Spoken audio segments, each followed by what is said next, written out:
Assalamualaikum warahmatullahi wabarakatuh. Selamat pagi untuk kita semuanya. Terima kasih untuk Pak Ferdi yang telah memberikan kesempatan untuk kelompok kami. Baik, saya atas nama Ramaita Hasan dan keempat teman saya, yaitu Junaidin, Maria Reneldi Sanur, Krisugonus Dula Ardin, dan Isnaini. Baik, kelompok kami akan menjelaskan tentang 1. Pengertian dan konsep inti pemasaran, 2. Mengukur dan meramal pemerintah pasar, 3. Perilaku konsumen, 4. Segmentasi pasar. Segmentasi pasar dibagi menjadi 2, 1. Tingkat segmentasi pasar, 2. Pemanasan segmen, dan 5. Bisnis kecil dan bauran pemasaran. Oke, langsung saja. Apa itu pemasaran? Pemasaran atau marketing merupakan kegiatan serangkaian institusi dan proses menciptakan, menghubungkan, menyampaikan, dan mempertukarkan tawaran yang bernilai bagi pelanggan dan masyarakat umum. Sedangkan konsep pemasaran meliputi kebutuhan, keinginan, permintaan, produksi, utilitas, nilai, dan kepuasan, pertukaran transaksi, dan hubungan pasar, pemasaran, dan pasar. Kita dapat membedakan antara kebutuhan, keinginan, dan permintaan. Kebutuhan adalah salah suatu keadaan dirasakannya ketiadaan kepuasan dasar tertentu. Keinginan merupakan kehendak yang kuat akan pemuas yang spesifik terhadap kebutuhan yang lebih mendalam. Sedangkan permintaan merupakan keinginan akan produk yang spesifik yang didukung dengan kemampuan. Baik, saya akan menjelaskan mengukur dan meramalkan permintaan pasar. Mengukur dan meramalkan permintaan pasar. Mendefinisikan pasar. Istilah direct marketing dewasa ini sepertinya membangkitkan keragaman kesan rahasia di dalam pemikiran para manajer yang bertanggung jawab menerapkan program-program pemasaran dan penjualan. Pemasaran langsung atau direct marketing bisa menjadi alat ukur kinerja pemasaran produk atau jasa yang kita hasilkan dan berhubungan secara langsung dengan profitabilitas. Kata kunci dalam memproduksi suatu kampanye yang menguntungkan adalah perencanaan. Perencanaan merupakan hal mutlak yang perlu kita lakukan dalam mengembangkan rencana pemasaran yang komprehensif. Jika kita ingin mencapai baik kinerja maupun profitabilitas. Sebagai seorang direct marketer atau marketer atau pemasaran langsung, sangatlah penting untuk selalu ingat bahwa aset paling penting yang kita miliki bukan produk, tetapi pelanggan. Juga bukan pembelian, tetapi pembeli. Perencanaan yang baik haruslah dapat digunakan untuk membantu kita mengenali pasar-pasar sasaran khusus kita dan memberikan pemahaman yang jelas sekali tentang kebutuhan dan sikap mereka. Untuk melakukan ini kita perlu 1. Lakukan penelitian pasar tentang pelanggan kita pada saat ini untuk menentukan apa yang mereka senangi atau tidak senangi dalam berurusan dengan organisasi kita dan bagaimana mereka merasakan produk atau jasa kita.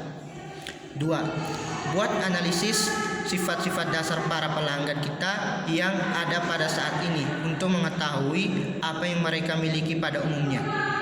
3. Tentukan siapa yang paling menikmati manfaat dari penggunaan produk atau jasa kita. Sasaran kegiatan-kegiatan tersebut adalah pasar yang ingin kita capai, apakah itu bisnis atau kepada konsumen. Dari uraian di atas, kita dapat mengetahui bahwa pasar adalah para pelanggan potensial dan pelanggan-pelanggan yang sudah ada. Masing-masing kelompok diperlakukan berbeda dan masing-masing masuk ke dalam tempat kedudukannya yang istimewa di dalam siklus penjualan kita. Segmen pelanggan potensial dan pelanggan yang sudah ada yang kita pilih untuk dijadikan sasaran ditentukan oleh target yang telah kita terapkan dalam perencanaan. Misalnya, bila target kita adalah meningkatkan besarnya perkiraan, sasaran yang jelas adalah segmen data pelanggan yang ada yang mempunyai potensi pertumbuhan terbesar. Dalam perencanaan ada beberapa hal strategis yang harus dilakukan. Hal tersebut berhubungan erat dengan produk atau jasa kita di pasar, yaitu produk atau jasa. Pastikan bahwa cara mendapatkan dan menggunakan produk atau jasa kita dijelaskan dengan tepat kepada pelanggan. Demikian juga manfaat-manfaatnya. Jangan mengaburkan bentuk produk atau jasa dengan manfaat.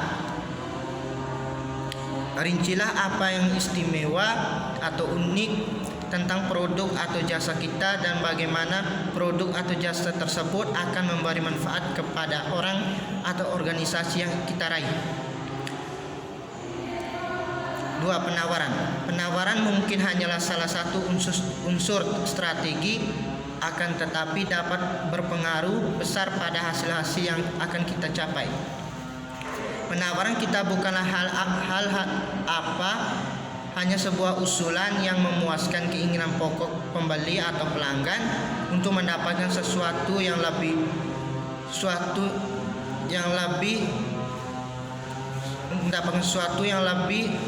untuk uang mereka. Penawaran yang tepat dapat memberi sumbangan sampai 40% ke arah tercapainya hasil-hasil kampanye kita. Penawaran itu harus sesuai dan layak untuk pasar sasaran kita. Semakin cepat pasar sasaran kita memahami apa penawaran yang kita tawarkan dan apa yang terkandung di dalamnya, bagi mereka akan semakin besar peluang mencapai keberhasilan. 3. Media. Apa cara paling efisien dan efektif? Biaya yang untuk mencapai orang-orang yang perlu Anda raih. Apakah dengan menggunakan iklan tercetak di surat kabar atau majalah, atau melalui televisi atau radio, atau bahkan melalui direct mail? Ini merupakan bidang yang akan ditentukan oleh anggaran belanja dan pengetahuan kita tentang siapa yang harus kita raih. 4. Pelaksanaan yang kreatif. Strategi yang kreatif harus merupakan bagian yang fleksibel.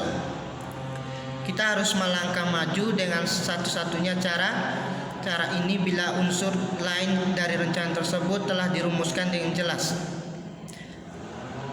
5. Penentuan waktu. Seringkali cara yang paling baik untuk menyusul hal ini adalah menggunakan batas waktu khusus yang dipaksakan kepada kita karena sifat dan produk dan jasa yang kita promosikan. Oke, baik, saya akan menjelaskan perilaku konsumen. Perilaku konsumen adalah sebuah kegiatan yang berkaitan erat dengan proses pembelian suatu barang atau jasa. Mungkin Anda sedikit bingung, perilaku seperti apa yang dimaksud atau dikategorikan ke dalam perilaku konsumen. Melalui ulasan artikel berikut, akan dibahas secara menyeluruh mengenai perilaku konsumen, mulai dari definisi, jenis, hingga cara mengetahui masalah-masalah konsumen yang sering dihadapi ketika melakukan pembelian. Pada dasarnya, cakupan mengenai perilaku konsumen ini sangat luas. Mungkin Anda melakukan perilaku konsumen namun tidak menyadarinya. Hal-hal seperti itu seringkali terjadi ketika melakukan proses pembelian. Perilaku konsumen merupakan hal-hal yang mendasari konsumen untuk membuat keputusan pembelian. Ketika memutuskan akan membeli suatu barang atau produk, tentu Anda sebagai konsumen selalu memikirkan terlebih dahulu barang yang akan Anda beli, mulai dari harga, kualitas, fungsi atau kegunaannya barang tersebut, dan lain sebagainya. Definisi perilaku konsumen. Perilaku konsumen merupakan suatu proses yang berkaitan erat proses pembeli. Pada saat itu, konsumen melakukan aktivitas seperti melakukan pencarian, penelitian, dan mengevaluasi produk. Perilaku konsumen merupakan hal-hal mendasari konsumen untuk membuat keputusan pembeli. Yang termasuk ke dalam perilaku konsumen selain mengenai kualitas produk juga meliputi harga produk atau jasa tersebut. Jika harga suatu produk tidak terlalu tinggi, maka konsumen tidak akan terlalu lama membutuhkan waktu untuk memikirkan dan melakukan aktivitas perilaku konsumen. Namun, jika harga suatu barang atau jasa tersebut bisa dibilang tinggi atau mahal, maka konsumen tersebut akan memberikan effort lebih terhadap barang tersebut. Pembeli tersebut akan semakin lama melakukan perilaku konsumen, seperti melihat, menanyakan, mengevaluasi, dan perilaku konsumen seperti dan mempertimbangkan. Berikut adalah beberapa definisi perilaku konsumen menurut para ahli. Yang pertama, menurut Engel, Black, dan Miniar, perilaku konsumen adalah tindakan-tindakan produk dan jasa termasuk di dalamnya adalah proses keputusan mengawali serta mengikuti tindakan pembeli tersebut. Tindakan tersebut adalah terlibat secara langsung dalam proses memperoleh, mengkonsumsi, bahkan membuang atau tidak jadi menggunakan suatu produk atau jasa tersebut. Menurut Moven, perilaku konsumen merupakan aktivitas ketika seseorang mendapatkan, mengkonsumsi atau membuang barang atau jasa pada saat proses pembeli. Jenis perilaku konsumen. Jenis perilaku konsumen ini sendiri berbeda-beda dengan bermacam-macam. Misalkan Anda ingin membeli buah mangga, akan termasuk ke dalam perilaku konsumen sebelum membeli adalah mencium bau mangga tersebut untuk memastikan apakah sudah matang. Kemudian meneliti dari bentuknya, apakah ada sisi yang busuk. Menekan-nekan mangga tersebut juga untuk memastikan tingkat kematangan mangga tersebut, dan lain sebagainya. Hal ini juga dapat diterapkan pada pembeli produk jangka.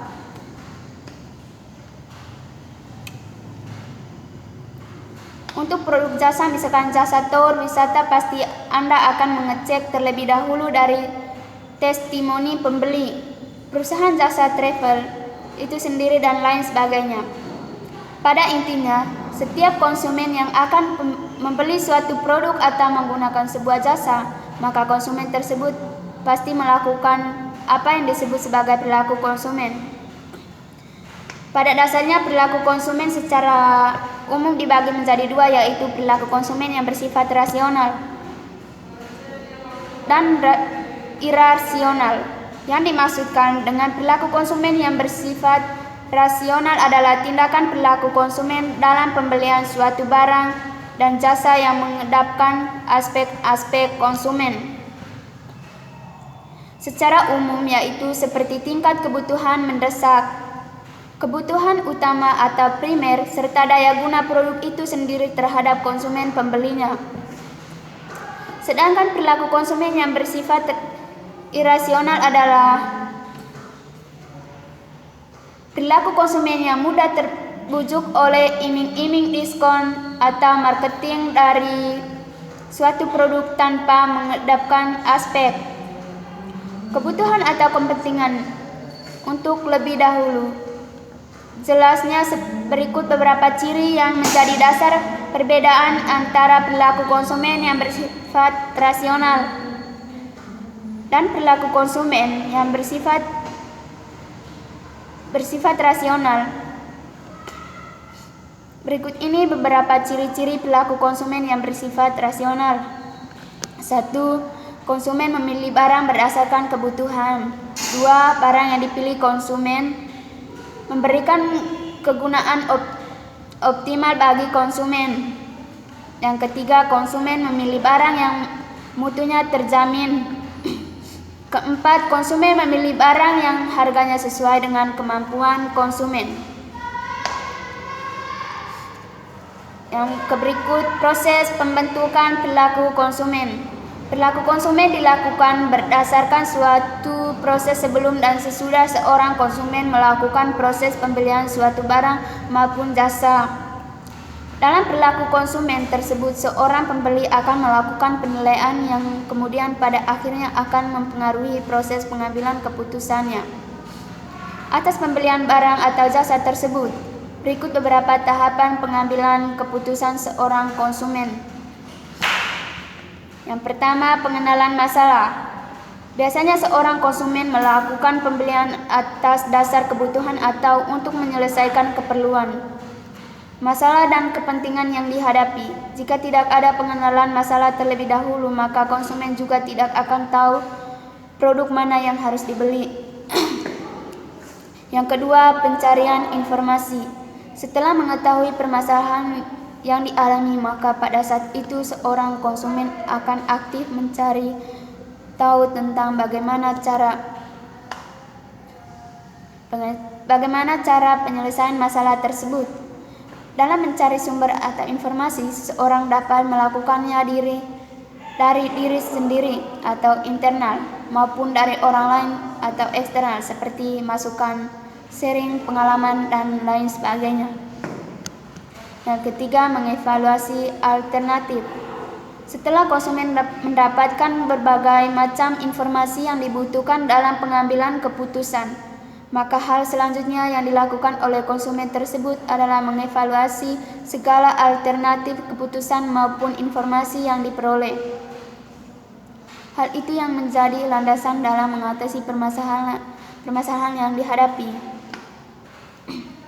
Yang keempat, keputusan pembeli. Proses selanjutnya setelah melakukan evaluasi pada alternatif keputusan yang ada adalah konsumen tersebut akan melalui proses yang disebut dengan keputusan pembeli. Waktu yang diperlukan dalam proses pengambilan keputusan ini tidak sama, yaitu tergantung dari hal-hal yang perlu dipertimbangkan dalam proses pembelian atau pengambilan keputusan tersebut. Yang kelima, evaluasi pasca pembeli.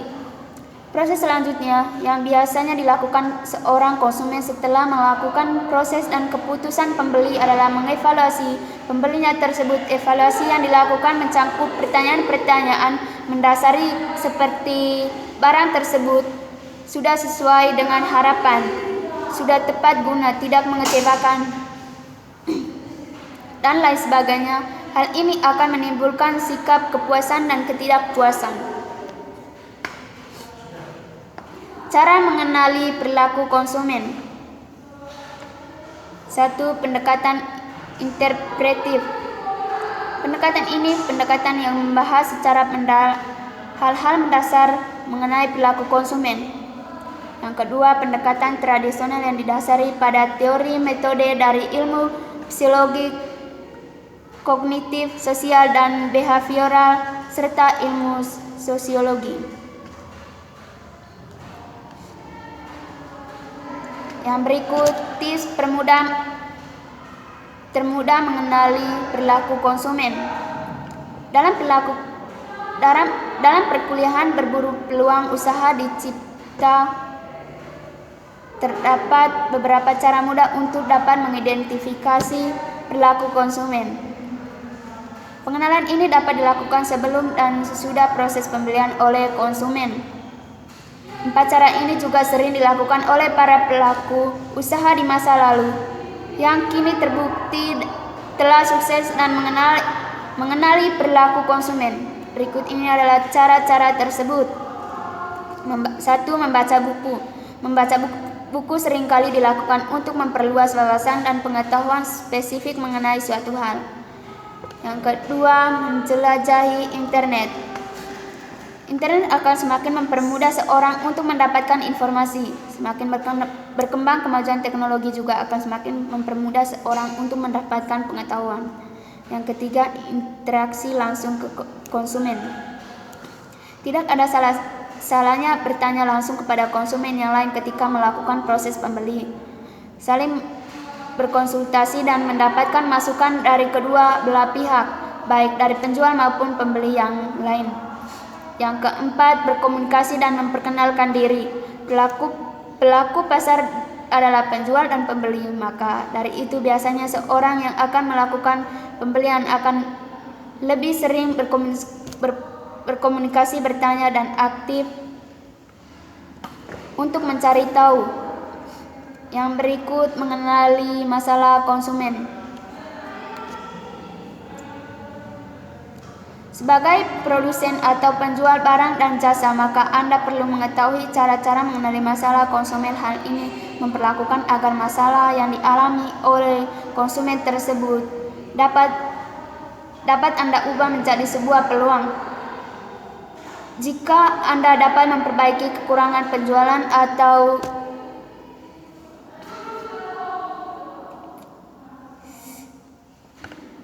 konsumen, maka hal tersebut akan menjadi memperbaiki bagi penjualan. Tips agar Anda dapat mengenali masalah konsumen. 1. Jadilah pelanggan. Anda harus melihat sisi dan seorang pelanggan, tidak selalu menjadi sisi seorang penjual.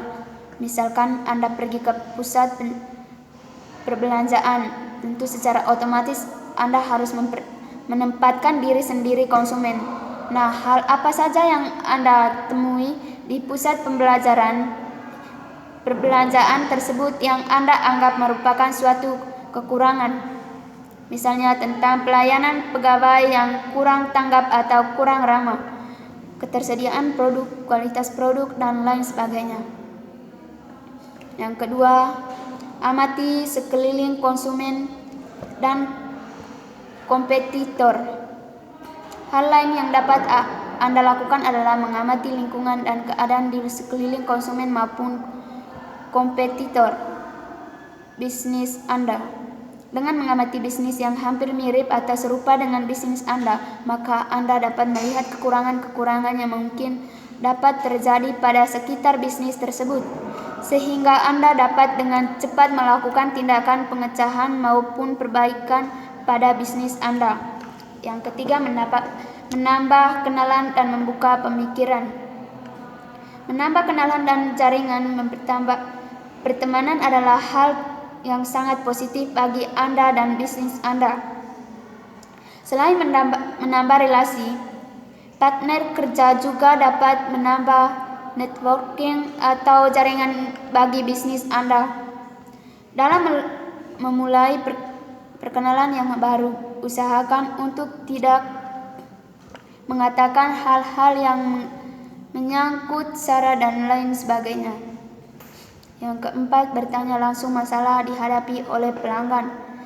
Tidak ada salahnya bertanya kepada pelanggan ini tentang pandangannya mengenai bisnis Anda. Anda dapat melalui sebuah perkenalan dengan pelanggan yang lainnya dengan cara menanyakan hal-hal yang sering terlebih dahulu, seperti sapaan, kalimat basa-basi, dan lain sebagainya.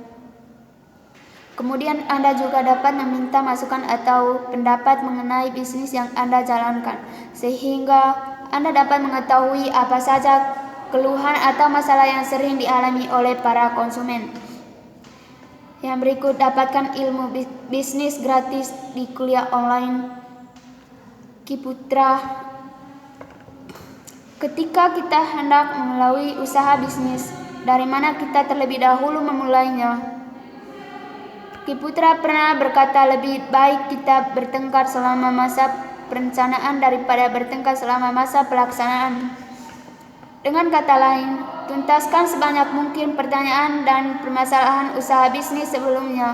Usaha tersebut dilakukan. Langkah pertanyaan pertama yang harus Anda lakukan adalah berburu peluang usaha.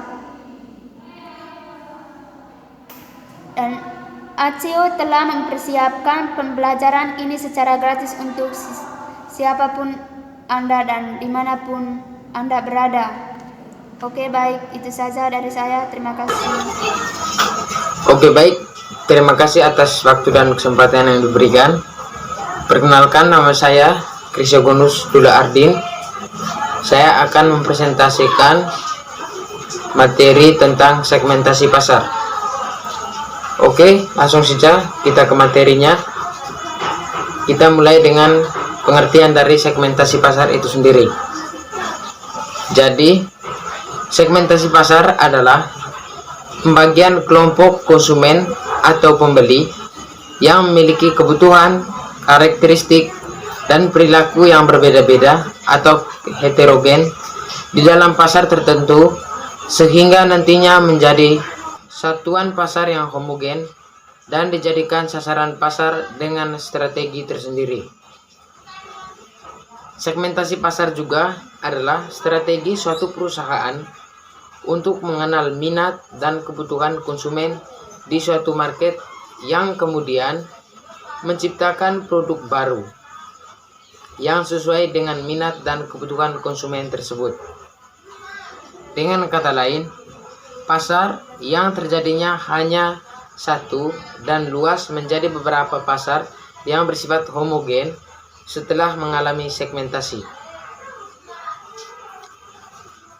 Segmentasi pasar juga memiliki tujuan utama, atau dapat dijelaskan tujuan utama market segmentation adalah untuk membuat proses pemasaran yang lebih terarah sehingga sumber daya perusahaan dapat digunakan secara efektif dan efisien.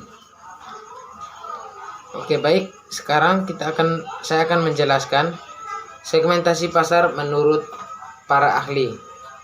Jadi ada 3 ahli yang menjelaskan tentang segmentasi pasar, yakni yang pertama adalah menurut Bright dan Farrer. Menurut Bright dan Farrer, market segmentation adalah suatu sistem membagi market ke segmen-segmen pelanggan potensial dengan keamanan karakteristik yang memperlihatkan terjadinya atau terdapatnya kesamaan tingkah laku konsumen. Kemudian menurut Philip Kotler dan Gary Armstrong. Menurut Gary Armstrong dan Philip Kotler, pengertian segmentasi pasar adalah pembagian sebuah market menjadi beberapa kelompok pembeli yang berbeda. Kemudian yang ketiga adalah menurut Swasta dan Handoko. Menurut Swasta dan Handoko, pengertian segmentasi pasar adalah aktivitas membagi-bagi market yang memiliki sifat heterogen ke dalam suatu satuan market yang bersifat homogen. Sekarang kita masuk ke tujuan dari segmentasi pasar itu sendiri. Seperti yang sudah disebutkan sebelumnya, tujuan utama pengelompokan pasar adalah untuk membagi pasar yang masih sangat luas menjadi beberapa pasar yang sifatnya homogen. Berarti dapat dijelaskan bahwa segmentasi pasar itu merupakan suatu pengelompokan pasar ya, menjadi beberapa pasar atau pasar yang luas menjadi beberapa pasar lagi. Oke, lebih lengkapnya berikut adalah beberapa tujuan dari segmentasi pasar itu sendiri. Jadi segmentasi pasar tujuannya yang pertama adalah memudahkan dalam membedakan pasar. Yang kedua, pelayanan konsumen menjadi lebih baik. Kemudian yang ketiga, strategi pemasaran akan menjadi lebih terarah. Yang keempat adalah mengenal kompetitor dengan segmen yang sama. Jadi perusahaan dapat mengenal lebih dalam atau lebih mengenal kompetitor dengan segmen yang sama.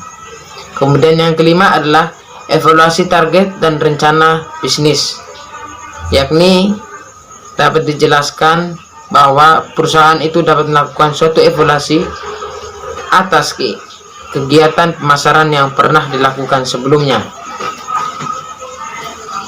Kemudian manfaat dari segmentasi pasar itu sendiri. Jadi segmentasi pasar terdapat beberapa manfaat yang akan dilakukan atau manfaat yang ingin didapatkan oleh perusahaan itu sendiri. Di antaranya yakni 1, perusahaan memiliki dan menerapkan ide pemasaran yang lebih terarah.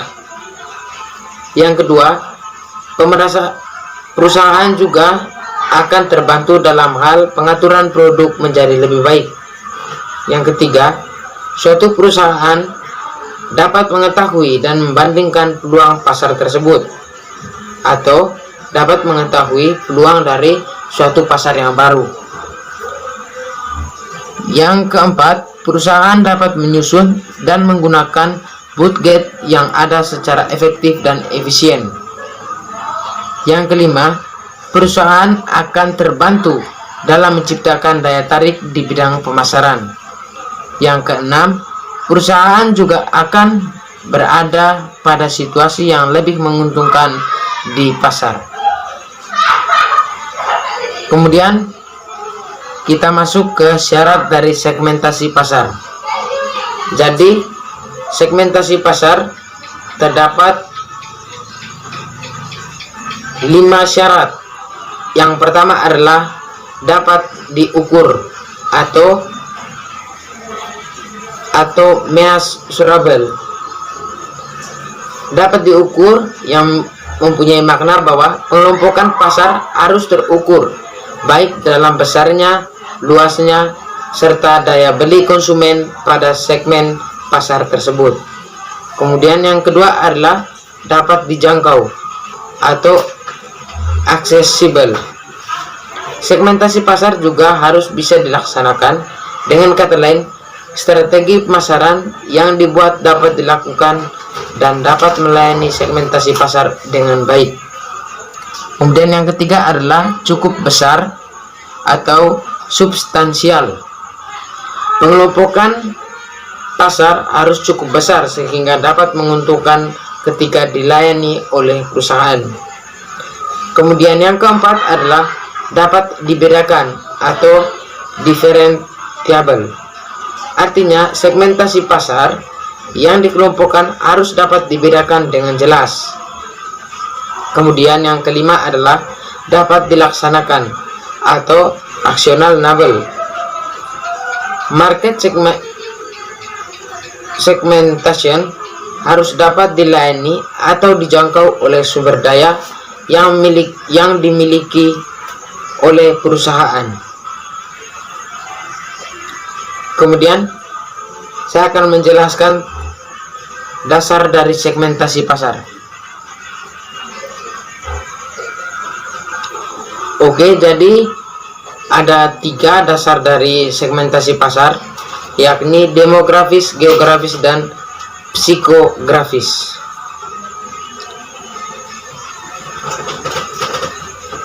Demografis yaitu dasar pengelompokan pasar berdasarkan demografis yang meliputi jenis kelamin, usia, pendidikan, penghasilan, pekerjaan, agama, ras, dan lain-lain. Jadi dapat dimengerti bahwa dasar demografis itu dia menyangkut jenis kelamin, usia, pendidikan, penghasilan, pekerjaan, agama, ras.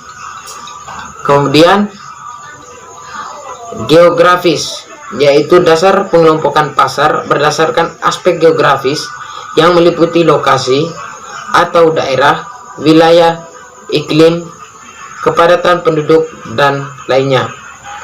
Jadi dasar geografis itu dia dapat mencakup beberapa aspek, yakni mengenai suatu lokasi, daerah, wilayah, iklim, dan kepadatan penduduk. Kemudian yang ketiga adalah dasar psikografis, yaitu dasar pengelompokan pasar berdasarkan ciri-ciri kepribadian yang meliputi kepribadian, kelas sosial, dan gaya hidup. Jadi psikografis itu merupakan dasar yang menyangkut beberapa aspek seperti aspek kepribadian, kelas sosial, dan mengenai gaya hidup.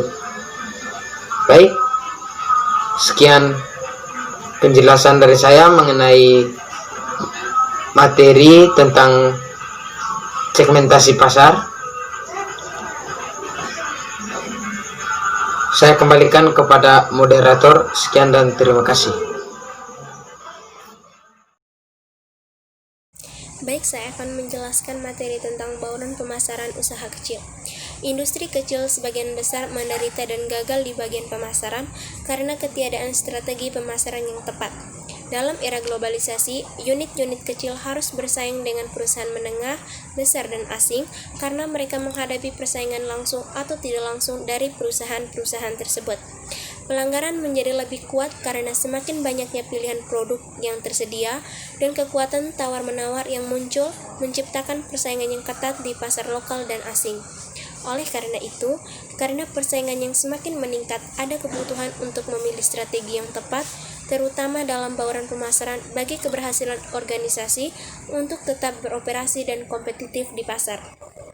Bauran pemasaran atau marketing mix adalah variabel-variabel yang dapat dikendalikan oleh perusahaan yang terdiri dari produk, harga, distribusi, dan promosi, serta ditambah dengan pendukung fisik, proses, dan orang. Yang pertama, bauran produk. Produk ini memberikan nilai utama untuk pelanggaran. Produk adalah seperti mata uang yang pada akhirnya akan dipertukarkan karena pelanggan menginginkan produk dan perusahaan menginginkan uang tunai dari pelanggan untuk melanjutkan upaya bisnis. Pemilihan produk dalam industri manufaktur dibuat atas dasar faktor lama yang dimulai dengan strategi manufaktur. Perhatian lebih untuk kualitas produk, fleksibilitas proses, kehandalan pengiriman, dan pengaruh biaya manufaktur perusahaan. Pelanggan tertarik pada perusahaan karena produk antun jasa yang dihasilkannya. Produksi berkualitas rendah dan usang tidak akan lagi membantu dalam kelangsungan hidup. Produk yang diproduksi oleh unit-unit ukuran yang berbeda bervariasi dalam hal fitur dan kinerja secara keseluruhan. Pemilihan ukuran atau teknik produksi harus dibuat antara ukuran atau teknik yang paling dekat dengan yang disukai, mengingat arah di mana produk divisualisasikan untuk bergerak di masa depan.